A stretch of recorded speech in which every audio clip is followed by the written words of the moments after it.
viewers আপনারা দেখো কোয়া আমার লন্ডনী চাচার কাছে লেচু আমরা লেচু খাইবা লাগে আইলাম তাই নিজে হাতে পাররা আর এটা অনেক বড় বিচারি চাচাই অনেক দিন কইছেন যে লেচু পাকবো আমরা খাইম বাটি যা অবশ্যই আইবে আজকে আইছি চাচা দ্বারা লেচু খাওয়ার লাগে ঠিক আছে তো আজি আর খুব সুন্দর একটা পরিবেশ শেষ জায়গায় হয় এটা ফ্রেশ লেচু হয় দেখো কাপড় চিম লেচু আমিও লড়াম খাইবার লাগে সুন্দর এটা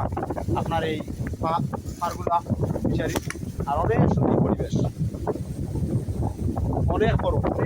এই বিচারিটা লেচু আছে আম আছে আপনার খামরাঙ্গা আছে কমলা আছে আম আছে কাঁঠাল আছে যেটা মানে ফল যেটা চাইবা ওটাই খাইতে পারবা আমরা সামনে দিয়ে একটু দাঁড়াম ওইখানে আপনার আছে আপনার ডালি লঙ্কা খাটাল এখানে অনেক সময় আমি আই মাছ ধরাতে বেড়াইতে আই মায়া এখন যাই না